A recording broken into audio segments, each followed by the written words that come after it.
You know the feeling, right? You get thrown into some new, super complex digital system. You've got limited access and absolutely no guide. It's like being dropped in a new city with a totally blank map. But what if I told you there's a structured method to turn that blank map into a detailed, useful guide? Well, that's exactly what we're going to break down today, step by step. So this is the moment. You've been granted access, but it's read-only. You can look, but you can't touch. You log in and bam, you're hit with this dashboard of overwhelming options, menus, jargon. I mean, where do you even begin? What's important here? This is what we call the blank map problem, and it can lead to hours of just aimless clicking around, or even worse, complete analysis paralysis. Okay, so before we jump into the step-by-step method, we have to get our heads right. We need to adopt the right mindset. Honestly, the tools you use don't matter nearly as much as the perspective you bring to the problem. We're going to cover 4 foundational principles that will completely reframe how you see this challenge. It's all about shifting you from a frustrated user into a strategic investigator. This first principle is a total game changer. Most people see read-only and they just stop. They think, well, that's it, my hands are tied. But an expert sees it as a claim that needs to be tested. Is it really read-only everywhere? Are there maybe some exceptions? See, it's not a brick wall. It's the first clue in your investigation. So where do you start testing that read-only idea? You focus on authorization. Your first priority isn't to understand what every single button does. Nope. It's to understand what you are allowed to do. Authorization, that defines the boundaries of your playground. Mapping out what you can and cannot access is the most critical first step. It's the foundation for everything that comes next. We all get hung up on this, right? Having the latest software, the fanciest scripts, but a powerful tool in the hands of someone without a plan is really just a faster way to get lost. A systematic, repeatable method, even a super simple one, will always outperform a powerful tool that's just used randomly. You got to remember, it's the structured approach, not the shiny tool, that's your real secret weapon here. Okay, this one might feel a little weird, a little counterintuitive. I mean, aren't we supposed to be thorough?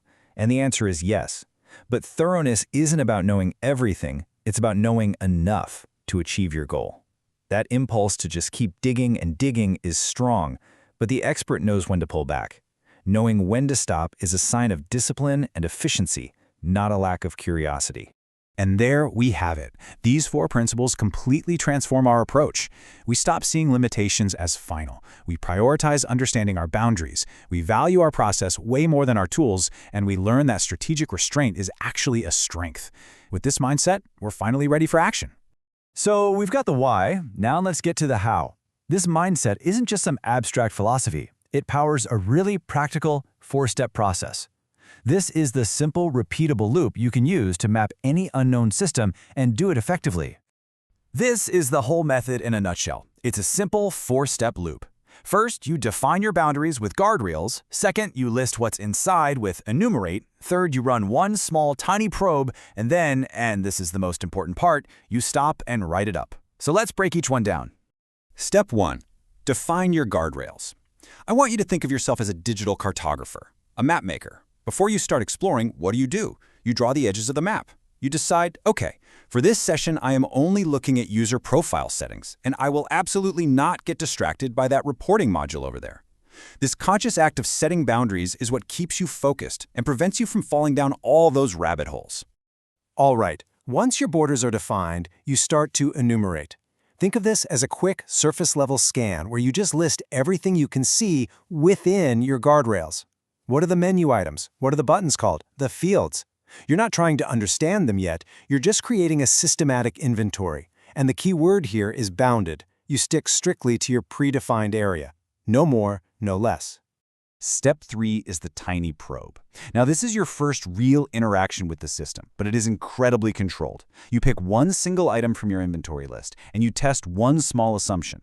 For example, you might think, okay, I assume this export button will try to download a CSV file. Let me just click it and see. It's a small, safe, targeted action designed to confirm or deny just one single thing. And this brings us to what is honestly the most critical step of all. Stop. After your tiny probe, the temptation to immediately do another one is so strong. You have to resist it. The real work here is to stop and write down what you learned, even if it feels small. Confirmed, export button kicks off a CSV download.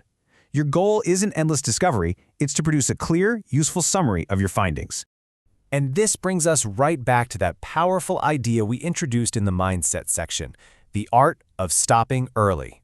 This isn't just about ending a single loop of the method, It's a philosophy for the entire investigation.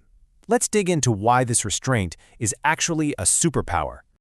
This slide right here shows the critical difference. The novice approach, you try to learn everything. You get bogged down trying to become a walking encyclopedia for the system, and you just get overwhelmed. The expert, on the other hand, asks a much, much smarter question.